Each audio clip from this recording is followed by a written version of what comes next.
Ladies and gentlemen, boys and girls, I give you Daryl Hall and John Oates. You make my dreams come true. Yes. Here we go. Blue-Eyed Soul from the 1970s and 80s. That was my radio guy voice.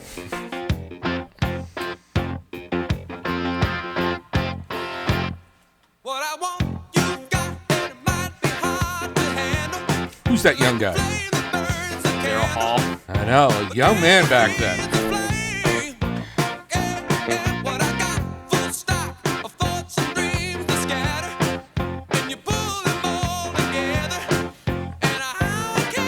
Check out the bass player in the yellow shirt.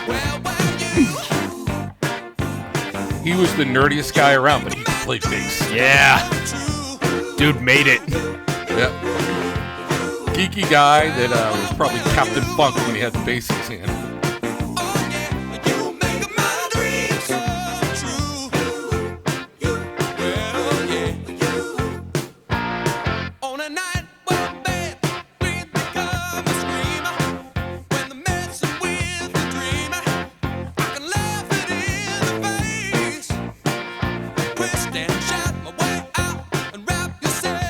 How is he able to hit those notes, dude? How can he do that? I've always felt like Daryl Hall was one of the most underrated singers. He had an amazing range on his voice. Yeah, And he could sing like the gritty stuff as well as like the real gentle songs. He was a great vocalist. Still is. You see live from Daryl's house, he can kind of sing anything.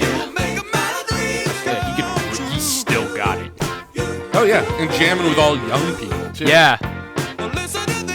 One of my favorite Daryl Hall's live from Daryl Hall's performances with the Dirty Heads, which was cool.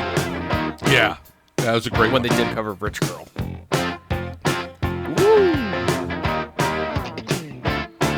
If he let his hair grow a little bit longer, he would have made a nice Taylor Swift too.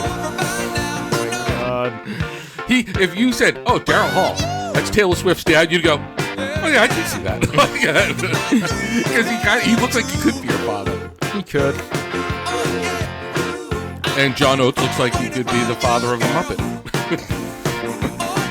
Oh my god! Hey, how would you like it if tomorrow for school I have you wear the drummer shirt and get on there? No.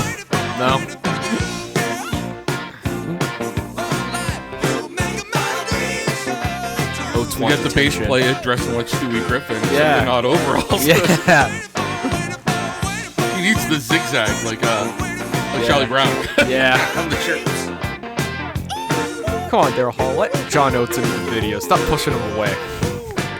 He knew it was coming. Yeah. He freaking hates him now. Yeah. There's a. I think it's. I don't know if it's over yet or not, but what I've heard now there is a restraining order between the two. Oh yeah. Like there is pure hatred there. The story is that obviously they both own half of the catalog of music. And then John Oates wanted to sell his half, but Daryl Hall didn't. Other way around, I think. Oh, was it the other way? No, Yes. it was John Oates. Oates Wanted to sell. Yeah, Oates wanted you're to right. sell it, and he wanted Daryl to be his own man because they've always wanted to be their own person besides being Daryl Hall and John Oates. And Daryl didn't like that he was selling to a third party. He didn't like that because he wanted like creative control. Right, yeah. And he and John have been musical partners all these years. But they weren't like friends. They were just people who worked together. Everyone that was thought interesting. I read that too. Yeah, Daryl Hall made a very clear point of like, we were musically really connected, but outside of music, not really. Yeah, Like, we John didn't Oates hang even out said or that anything. too. Like when they just played shows, they showed up at a show, just walk on stage, play, and then they just went their separate ways. Yeah, they could make great songs together, but they weren't buddies by Yeah. any means. It's just they recognized the talent in the other guy. Yeah. Despite the ultimate partnership betrayal, as Daryl Hall said about this, Yeah. they still make great music, and it's a shame we will not see Hall Oates perform ever again. It's funny how you see those battles take place with bands, right? Right. One of the books we gave away was John Desmore, The Doors. His book Unhinged, which he signed. Yes. That we had. But the entire book is about him going to court against Ray Manzarek and Robbie Krieger. Because they tried to go back. They said to him, hey, let's go back on the road. We can get another singer and, we'll have some fun. Like, do it at the end. And Desmore was like, no way. because, we don't have Jim anymore, and we're not going to be the Doors. And they were still, like, using the Doors name and logo and all that. So Desmore took them to court to stop them. Because he said, Jim didn't want any of that. Which is hilarious if you've ever seen the Doors movie, because they try to make it look like the drummer and Jim have conflict with each other all the time. And that the drummer is like the bummer and the thing. But he makes it sound like he was more on Jim's side with all this. So the conflicts in the legal stuff, and and I know Daryl Hall now, he's trying to shut this down legally.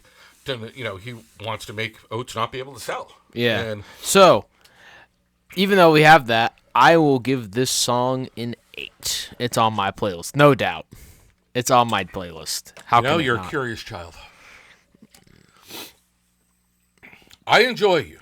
I enjoy you as my child. I'm going to disagree. Yeah. My favorite part of you is making you. Oh my God. The camera is on. I gotta tell you again, you're wrong, kid. Wrong! Oh my God. You don't know what you're doing. You don't know what you're talking about. It's the youth in you that doesn't know. And that's a shame. But you'll learn with years. You'll soon be as brilliant as me. I can't even say it with a straight face. No. I think you're right there, man. I'm going to give it an 8. Yay! I love this song. And I don't just love it. It was a because banger. of this. Do you want to go do karate in the garage? Yup.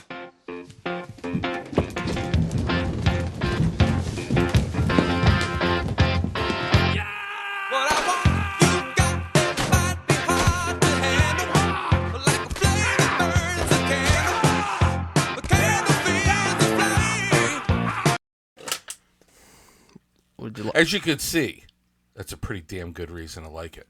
Yeah. Right there in the Step Brothers. Very cool. Yeah. Very cool. Did we just become best friends? Yep. Did we just realize that music is love? Yes, we realize that music loves, and we love music. Let's go in the garage and break pumpkins. Yeah!